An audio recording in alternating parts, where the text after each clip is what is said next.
रगनार नरकसे ने balance growth theory की बात की। According to balance growth theory सारे सेक्टर में एक साथ इन्वेस्टमेंट होनी चाहिए, पर इस केस में जो अंडर डेवलपमेंट कंट्री है वो ग्रो नहीं कर पाएगी, क्योंकि अंडर डेवलपमेंट कंट्री के पास इतने रिसोर्सेज नहीं है। वो एक विशेष सर्कल ऑफ पॉवर्टी फेस कर रही है, जिसके अकॉर्डिंग उनके डिमांड कम है। डिमांड कम होने से मार्केट का साइज़ कम है, मार्केट का साइज़ कम होने से इन्वेस्टमेंट कम है, इन्वेस्टमेंट कम होने से कैपिटल लेवल भी उनका कम है, कैपिटल लेवल कम है इसलिए प्रोडक्टिविटी भी कम है, प्रोडक्टिविटी कम है तो उनकी इनकम भी कम होती जा रही है।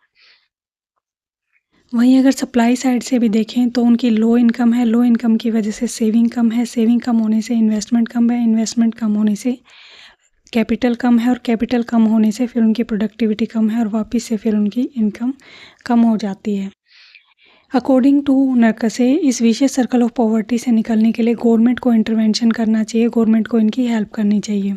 अगर अंडर डेवलपमेंट कंट्री खुद से तीनों सेक्टर में एक साथ इन्वेस्टमेंट करती है तो ये प्रॉफिटेबल नहीं होगा, उनको प्रॉफिट नहीं होगा, और इस सिचुएशन में जो प्राइवेट इन्वेस्टर है वो उनकी हेल्प नहीं करेंगे अगर वो प्रॉफिट में नहीं है। तो ऐसे में गवर्नमेंट को इंटरवेंशन करना चाहिए, गवर्नमेंट को आके उनकी हेल्प करनी चाहिए। अगर गवर्नमेंट हेल्प करती है, इंटरवेंशन करती है तो सब कुछ सिंक्रोनाइज मैनर में हो जाएगा।